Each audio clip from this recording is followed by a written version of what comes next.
Il faut être clair concernant la situation des accords Congo-Rwanda. Ma position est très claire. D'abord, il faut le dire, je parle au Rwandais. Le peuple congolais est un peuple ami du Rwanda. Nous n'avons pas de problème personnel avec le Rwanda. Nous sommes prêts à collaborer et à recevoir tous les peuples africains. Nous n'avons pas de problème avec le Rwanda. Mais nous avons un problème avec le dictateur Sassou Nguesso et ses proches qui dictent, imposent aux Congolais un mode de vie. Ces accords ont été signés. M. Sassou a consulté qui? Est-ce qu'il a consulté le peuple pour signer ce genre d'accord? Je crois que si Sassou avait le souci, la considération, s'il respectait le peuple congolais, s'il était là pour servir la nation, il devait au minimum convoquer un référendum afin que les Congolais s'expriment. Ça, c'est ce que je pense. Mais il ne l'a pas fait. Cela signifie tout simplement que ce monsieur s'en fout des Congolais. Il s'en fout de toute la population congolaise. Ce qui est important pour lui, c'est la famille Nguesso, ses proches et tous ceux qui le soutiennent afin qu'il continue à enfoncer, à tuer les Congolais. C'est un criminel. Et donc, premièrement, je ne suis pas contre des accords avec le Rwanda ou avec je ne sais pas quel pays africain. Nous sommes les Congolais, nous sommes un peuple béni de Dieu. Nous aimons l'Afrique et nous sommes prêts à collaborer avec tous les pays africains, sans exception.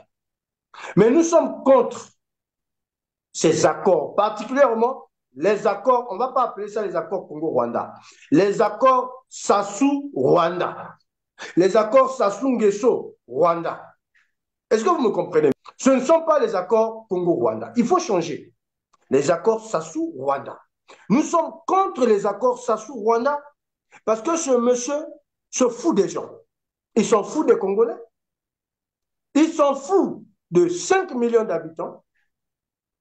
Il pense que le Congolais est idiot et que ce pays, il a hérité ça de son père, il a hérité ça de sa maman. Ce pays, le Congo, il l'a acheté au marché et ça l'appartient maintenant. Ah non. Ce pays nous appartient à nous tous. Et c'est l'héritage que nous avons reçu de nos aïeux, de nos ancêtres. Le Congo n'appartient pas à Sassou Nguesso. Et donc, ils s'en foutent des gens. Nous piétinons ces accords.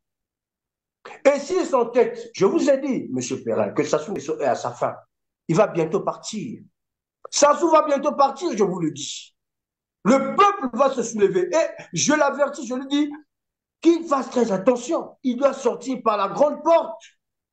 Il est temps pour lui de préparer son départ. C'est ce que je vous ai dit tout à l'heure. Préparer son départ signifie limoger le gouvernement d'Anatole Collet Makosso, l'incompétent, et tous les autres gros voleurs qui continuent de piller l'argent du Congo, les Bouillards, les Ntiba, tout ce monde qui sont des voleurs, les Itoa Bruno, les Denis Christophe Sassou Nguesso. Je dis tout le monde, il faut les mettre de côté. Le gouvernement doit être limogé. L'Assemblée nationale, les députés de Sassou Nguesso, il faut dissoudre cette Assemblée nationale. Ce n'est pas l'Assemblée nationale du peuple congolais. Non.